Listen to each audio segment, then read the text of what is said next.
Dinala na kanina sa Cebu City ang 11 batang namatay sa General Santos City dahil sa pagmamaltrato umano ng kanyang step-grandmother. Hustisya ngayon ang hiling ng ina ng biktima. Ayon sa doktor na sumuri sa labi ng biktima, maihahalin tulad sa epekto ng hazing ang sinapit ng bata. Makibalita tayo kay Jennifer Solis ng GMA Gensan. Nagtatrabaho sa Cebu City si Michelle Menchavez nang malamang pumanaw ang kanyang 10 taong gulang na anak na si Anthony Jules. Hindi maitago ni Michelle ang lungkot at galit sa sinapit ng lalaking anak na umano'y namatay sa pagmamaltrato. Suspect ang stepmother ng ina ng biktima. Sakit. Ganun ganyan na akong anak.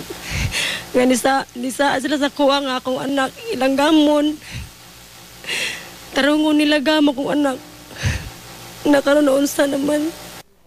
Base sa isinagawang autopsy ng labi ng bata, sudden cardiac arrest ang ikinamatay ng bata. Ayon sa sumuring doktor, nakaranas ang biktima ng hematoma o pamumuo ng dugo dahil sa labis na pagkabugbog ng katawan. Hinalintulad ng doktor ang sinapit ng bata sa hazing.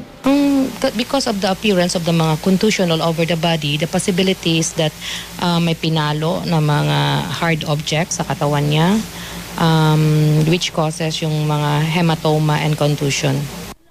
Naniniwala raw ang ina ng biktima na ang kanyang stepmother ang nagmaltrato sa kanyang anak.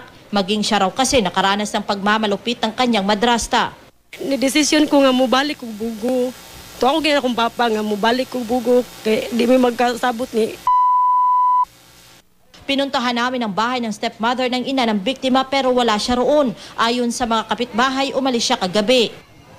Kahapon tumanggi magbigay ng pahayag ang step-grandmother ng biktima. Tinangka pa nga siyang ipaaresto pero hindi ito natuloy dahil lampas na sa 72 oras na inquest period bago nakapagreklamo ang ina ng bata sa pulisya. Idadaan na sa regular filing ang kaso. Paborito niya dulaan. Kaninang umaga, dinala na sa Cebu City ang labi ng biktima. Babalik daw sa Gensan ang kanyang ina pagkatapos ng libing para magsampa ng reklamo laban sa kanyang stepmother. Noon tama priso na siya. Nagagusti sa akong anak. Jennifer Solis, Nagbabalita, Pilipinas.